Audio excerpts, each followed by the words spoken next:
Right. I'm gonna get this video done quick because I'm knackered and I need to go and have a shower. I'm absolutely rancid at the moment. It's disgusting. Ugh.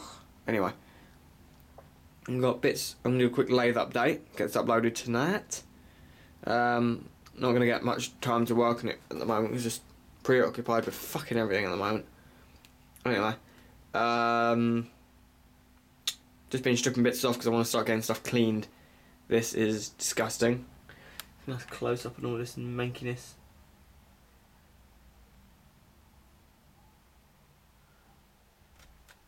But, you know, as far as it goes, considering how old this machine is, it is in brilliant condition. I love it.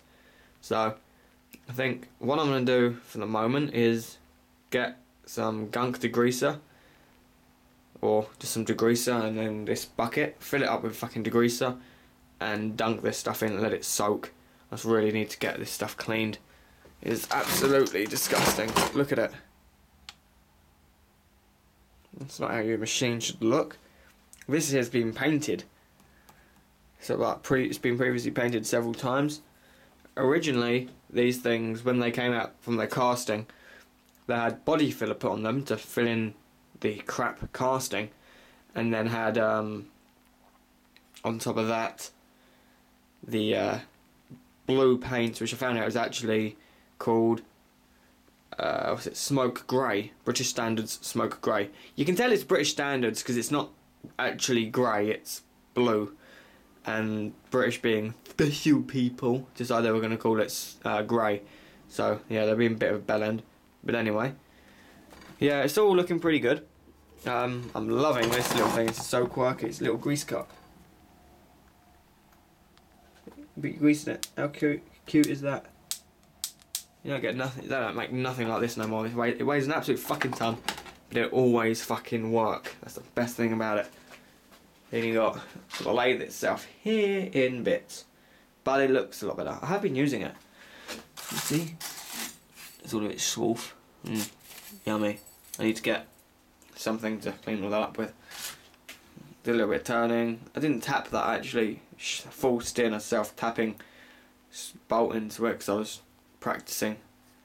And well, it wasn't such a practice, it was more of a test for something else I had to do. It worked. I used a knurling tool on that. Worked okay-ish. Doesn't really work very well on mild steel. Anyway, yeah, this is all the bits I've taken off so far. This here measures in millimeters, in 0.5 of a millimeter. And then you've got this little what's it doodle, which measures how far along it's moving, but that's measuring in inches, strangely enough. At least I believe it is. That there's actually a marker here, so there's a mark there, but anyway. So 1, 1/2, 2, 2.5, 3, 3.5, 4, blah blah blah. I'm sure you can count. But anyway, the point is, I don't think that there is in. I should really put it on and just roll it along one notch and then measure how far this has actually moved. I will do it once I put it all back together, which won't be long.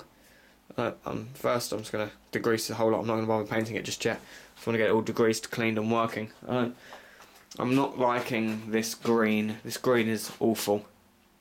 It's not the original colour. Found out that this is actually a date on the end of the bed thingy. So guess, I'm not sure if that's August or what, AUD, not sure. 11, so probably the 11th, so November 1948. The 4, not a clue what that is. Maybe the 4th, so the 4th of November 1948 is probably what that is. That is cool if that is actually what it is. I love this thing. This thing here isn't original either. That originally wouldn't have been there. That's custom made. Somebody's made that for this. All I really have to do to make it sound again is straighten this bit here out because it's had some retard student has gone and bent it and the rivet there has come out, so I need to put a new rivet in it. And if I really do, I think I actually might make another one of these and extend it along a little bit. But, excuse me. If not, I'll put another one a little bit lower down, but I have to try and make sure it doesn't get in the way of anything moving. The tailstock also found out isn't level, so I tried to adjust it. Turns out it was actually it was too low and too far back. I brought it forwards and it's still too low down, and I don't know how the fuck you adjust it to move it up higher. Oh, I shouldn't put it here, but I'm gonna. So that's that. This is the mechanism which pulls it tight and clamps it on, of course. Piss arse easy, that thing. I just love how everything on this thing is heavy. Yeah, so we have to try and find out what is wrong with that. But what the fuck? That shouldn't happen. That's because the grub screw which holds that on is missing. Fantastic. You can get that box of stuff there. There was 3 of these, so when somebody wanted to use one and it had a missing part, it would have... Fucking hell. The part would have been removed from another machine. So, yeah, that's some bell end for you. The pump, on the other hand, is knackered. The windings are here. Yummy!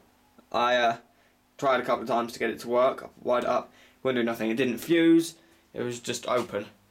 Although I didn't actually touch that or this, which is kind of good when I powered it up. And I didn't check to see if it was actually short to ground. Apart from the fact the ground wasn't wired up, and there isn't an earth leakage breaker either. So, if anything goes to ground, that won't trip, nor any ones in the house. So, it's clever. So what I plan on doing for this, the shaft for the pump is around. It is here. That's there. The stator, well, not stator, the what's it McDoodle for the motor is here. I had to play around with it and made it shiny in the lathe with a really blunt tool. So yeah. Anyway, that's where I cut it off. That was the drive for the motor. I cut that off. I've machined this down a tad. I need to go a little bit more yet. I need to take that down to 10mm. Then using a piece of mild steel rod, because I seem to have a lot of it around. I've got some there. I'll probably just use that big because it's nice and small. Also have that massive bar, well, that's not a massive bar, but there's some there. I'm going to use some of that, machine that down with the 10mm hole in it, slot that onto with this 10mm hole, drill a little hole, tap it out, put a grub screw in, that will hold this. Then that will be attached to that Briggs & Stratton starter motor. And that shall then fit, actually does fit quite nicely into this housing. I'll have to make sure it turns the right way, there's no problem at all, just change the polarity if I have to. That will fit into that in there that way. All I have to do is take that aluminium housing off. I was planning on selling that motor, but I can't be bothered with it, so yeah, it's a nice use for it. The bearing, I found out why it knackered itself in the first place is because this bearing here is seized solid. See, there's actually rust in the end of it there, you can see, at the back. So I don't know how the fuck that got in there, because it's sealed at that end. This here isn't wired up to anything. I could yank on that wire and it would all come out. I'm not going to yank it out because I put all that wiring in. This thing wasn't even equipped for a pump. Hence the reason this thing here is completely dry. Well, that cabinet was but wired, it wasn't. I had to wire it up myself.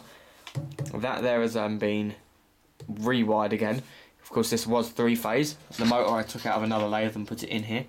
So now it is running on single phase, 240 volt, and it's all happy as Larry. All I have to do is figure out how the fuck to wire up that had the magnetic. It's a contactor, but when you press this button, it presses down on a little bar which crosses the contacts. As it crosses the contacts, it energizes the coil. When the coil gets pulled down, well, when the contacts get pulled down, like so, that then also connects the coils together to, so once that's pulled down, it energizes the coils and keeps itself running by, if it keeps that powered, it holds the contactor down, which supplies power to it, and blah blah blah. You get the picture of how that works. And then to turn it off, when you press the emergency stop button, That presses down on a small switch which breaks that current. The contactor pops back up. So.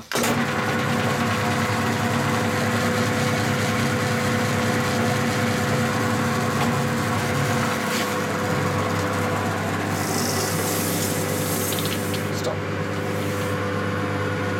Working quite nicely. I need to adjust the tensioner. It's too tight at the moment. The best thing is, it's at knee level. It's absolutely fucking perfect like that. So, anyway, I'll have to leave it at that because I need the toilet bad. I need a shower too, so I'm gonna go and get cleaned up because I feel disgusting right now. Lovely. So, that's it. So, I'll see you later, peoples. Let's get a big shot of it sitting in there. Here we go. Ooh, that barely fucking fits in the shot. Fucking hell.